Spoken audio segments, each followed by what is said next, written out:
ಸಾಮಾನ್ಯವಾಗಿ ರೊಟ್ಟಿ ಮಾಡಬೇಕು ಅಂದರೆ ಲಟ್ಟಿಸ್ಬೇಕು, ಇಲ್ಲ ಅಂದರೆ ಕಷ್ಟಪಟ್ಟು ತಟ್ಟಬೇಕು ಅಂತಲೇ ಅನ್ಕೋತೀವಿ ಅಲ್ವಾ. ರೊಟ್ಟಿ ತಟ್ಟೋಕೆ ಅಥವಾ ಲಟ್ಟಿಸೋಕೆ ಬರದೇ ಇರೋರು ಕೂಡ 5 ನಿಮಿಷದಲ್ಲಿ ಸುಲಭವಾಗಿ ಮಾಡಬಹುದಾದಂಥ ಬಳಿಯೋ ಅಕ್ಕಿ ರೊಟ್ಟಿನ ಇವತ್ತಿನ ವಿಡಿಯೋ ಮೂಲಕ ತಿಳ್ಕೊಳ್ಳೋಣ.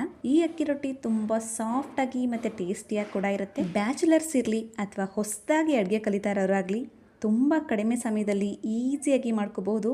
ಎಲ್ಲ ರೀತಿಯ ಸಾಂಬಾರ್, ಪಲ್ಯ, ಚಟ್ನಿ ಎಲ್ಲದಕ್ಕೂ ಮ್ಯಾಚ್ ಆಗುತ್ತೆ. ಬನ್ನಿ ಒಂಥರ ಮಾಡಿದೆ ರೆಸಿಪಿ ಶುರು ಮಾಡೋಣ. ಬಳಿಯೋ ರೊಟ್ಟಿ ಮಾಡೋದಕ್ಕೋಸ್ಕರ ಹಿಟ್ಟನ್ನ ರೆಡಿ ಮಾಡ್ಕೊಳ್ಳೋಣ. ಮೊದಲು ಒಂದು ಮಿಕ್ಸಿಂಗ್ ಬೌಲ್ಗೆ 1 ಕಪ್ ಆಗುವಷ್ಟು ಅಕ್ಕಿ ಹಿಟ್ಟನ್ನು ಹಾಕೋತಾ ಇದ್ದೀನಿ. 1/4 ಕಪ್ ಆಗುವಷ್ಟು ಗೋಧಿ ಹಿಟ್ಟನ್ನು ಹಾಕೋತಾ ಇದ್ದೀನಿ. ನೀವು ನಾರ್ಮಲಾಗಿ 100 ಗ್ರಾಮ್ ಆಗುವಷ್ಟು ಅಕ್ಕಿ ಹಿಟ್ಟನ್ನು ತಗೊಂಡ್ರೆ 1 ಮುಷ್ಟಿಯಷ್ಟು ಗೋಧಿ ಹಿಟ್ಟನ್ನು ತಗೋಬೇಕಾಗತ್ತೆ. ಗೋಧಿ ಹಿಟ್ಟನ್ನು ಸೇರಿಸೋದ್ರಿಂದ ಬಳಿಯೋದಕ್ಕೆ ಅನುಕೂಲ ಆಗುತ್ತೆ.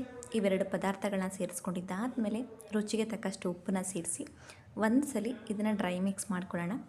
ಡ್ರೈ ಮಿಕ್ಸ್ ಮಾಡ್ಕೊಂಡಿದ್ದಾದಮೇಲೆ ಸ್ವಲ್ಪನೇ ನೀರು ಸೇರಿಸ್ಕೊಂಡು ಹದವಾಗಿ ಈ ರೊಟ್ಟಿ ಹಿಟ್ಟನ್ನು ಕಲಿಸ್ಕೋಬೇಕಾಗತ್ತೆ. ಇದು ಹದ ಹೇಗಿರಬೇಕು ಅಂತಂದರೆ ದೋಸೆ ಹಿಟ್ಟಿನ ರೀತಿಯಲ್ಲಿ ತುಂಬ ತೆಳ್ಳಗೂ ಇರಬಾರ್ದು, ಇಲ್ಲ ಚಪಾತಿ ಹಿಟ್ಟು ಕಲಿಸ್ತೀವಲ್ಲ ಅಷ್ಟು ಗಟ್ಟಿಯಾಗಿ ಕೂಡ ಇರಬಾರ್ದು.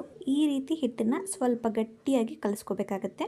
ಕೈಯಿಂದ ಈ ರೀತಿ ಮೇಲ್ಗಡೆಯಿಂದ ಬಿಟ್ಟರೆ ನೆರ್ಕೆಗಳ ಥರ ಬೀಳಬೇಕು. ಇದನ್ನು ಹದವಾಗಿ ಕಾಯ್ದಿರುವಂಥ ಹೆಂಚಿಂದ ನಮಗೆ ಎಷ್ಟು ಹಿಟ್ಟು ಬೇಕು ಆ ರೀತಿಯಲ್ಲಿ ಹಿಟ್ಟನ್ನು ಹಾಕ್ಕೊಂಡು ಹೆಂಚು ಮೇಲೆ ಈ ರೀತಿ ನಿಧಾನವಾಗಿ ಅದನ್ನು ಜರುಗಿಸ್ತಾ ಬರಬೇಕಾಗತ್ತೆ. ಹಿಟ್ಟನ್ನು ಕೈ ಸ್ವಲ್ಪ ಸುಡ್ತಾ ಇದೆ ಅಂತಂದರೆ ಸ್ವಲ್ಪನೇ ನೀರು ಹಚ್ಕೊಂಡು ಈ ರೀತಿ ಅದನ್ನು ಬಳ್ಕೊತಾ ಬರೋಣ. ಶೇಪ್ ಏನಾದರೂ ಬಂದಿಲ್ಲ ಅಂತ ಹೇಳಿದ್ರೆ ಸ್ವಲ್ಪ ಇನ್ನು ಉಳಿದಿರೋ ಹಿಟ್ಟಿರುತ್ತಲ್ಲ ಅದನ್ನು ತೊಗೊಂಡು ಪ್ಯಾಚ್ ಮಾಡ್ತಾ ಬರೋದಷ್ಟೇ. ನೋಡಿದ್ರಲ್ವ, ರೌಂಡಾಗಿ ಬರಬೇಕು ಅಂತೇನಿಲ್ಲ, ರುಚಿ ಚೆನ್ನಾಗಿರುತ್ತೆ. ತವಾ ಹದವಾಗಿ ಕಾಯ್ದಿದ್ದಾದಮೇಲೆ ಕಡಿಮೆ ಉರಿನ ಮಾಡಿಕೊಂಡು ಹಿಟ್ಟನ್ನು ಹಾಕ್ಕೋಬೇಕಾಗತ್ತೆ. ಹಿಟ್ಟನ್ನು ಹಾಕಿದ ತಕ್ಷಣ ನಾವು ಬೆಳೀತಾ ಬರಬೇಕಾಗತ್ತೆ.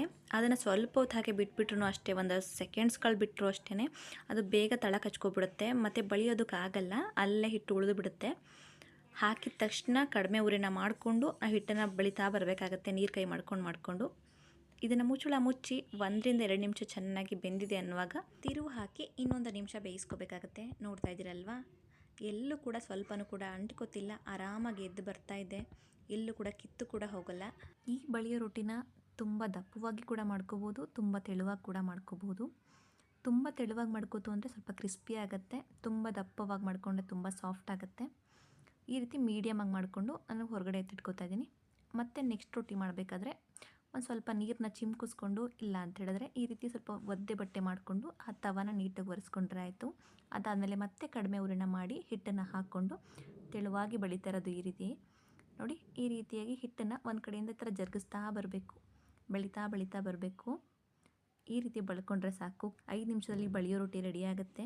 ಅಕ್ಕಿ ರೊಟ್ಟಿನ ಮಾಡೋದಕ್ಕೆ ಯಾವುದೇ ಅನ್ನ ಕೂಡ ಬೇಡ, ಬಿಸಿನೀರು ಕೂಡ ಬೇಡ, ಮತ್ತು ಇದನ್ನು ಕಲಸಿಟ್ಟು ತುಂಬ ಹೊತ್ತು ವೆಯ್ಟ್ ಮಾಡಬೇಕು ಅನ್ನೋ ಹಾಗೂ ಇಲ್ಲ. ಕಲಿಸ್ಬಿಟ್ಟು ಇಮಿಡಿಯೇಟ್ ಮಾಡ್ಕೋಬೋದು. ಮನೇಲಿ ಯಾರಿಗಾದ್ರೂ ದಿಢೀರಾಗಿ ಹೊಟ್ಟೆ ಹಸಿವಾಯಿತು ಅಂತ ಹೇಳಿದ್ರೆ ಇಮಿಡಿಯೇಟ್ ಇದನ್ನು ಕಲಿಸ್ಬಿಟ್ಟು ಬಳ್ದು ಕೊಟ್ಟರೆ ಸಾಕು. ಸ್ವಲ್ಪ ಸಾಂಬಾರು ಇದ್ರೋ, ಪಲ್ಯ ಇದ್ರೋ, ಚಟ್ನಿ ಪುಡಿ ಇದ್ರೋ ಆರಾಮಾಗಿ ಅದ್ರ ಜೊತೆ ತಿನ್ಕೋಬೋದು. ನೋಡಿ, ಇದನ್ನು ಕೂಡ ಮುಚ್ಚಳ ಮುಚ್ಚಿ ಈ ರೀತಿ ಸ್ವಲ್ಪ ತೆಳ್ಳಗೆ ಬಿಡಿದ್ರೆ ಈ ಥರ ಸ್ವಲ್ಪ ಕ್ರಿಸ್ಪಿಯಾಗಿ ಆಗುತ್ತೆ. ನೀವು ನೋಡ್ತಾ ಇರ್ಬೋದು.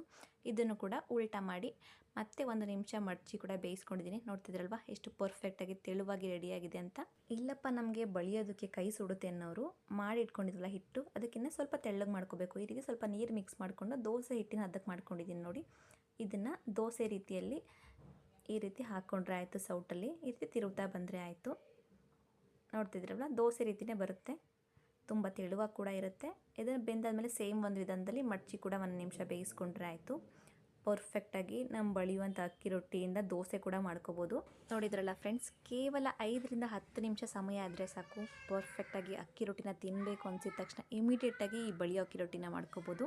ತುಂಬ ರುಚಿಯಾಗಿರುತ್ತೆ. ನೀವು ಕೂಡ ಈ ವಿಧಾನದಲ್ಲಿ ಟ್ರೈ ಮಾಡಿ, ಹೇಗೆ ಬಂತು ಅಂತ ನಿಮ್ಮ ಅಭಿಪ್ರಾಯನ ಕಮೆಂಟ್ ಬಾಕ್ಸಲ್ಲಿ ತಿಳಿಸಿ. ಈ ವಿಡಿಯೋ ನಿಮಗೆಲ್ರಿಗೂ ಇಷ್ಟ ಆದರೆ ಲೈಕ್ ಮಾಡಿ, ಶೇರ್ ಮಾಡಿ, ಪ್ಲೀಸ್ ಸಬ್ಸ್ಕ್ರೈಬ್ ಮಾಡ್ಕೊಳ್ಳಿ ಮಂಥನ್ ಕಿಚನ್ಗೆ. Thank you. ಹ್ಯಾಪಿ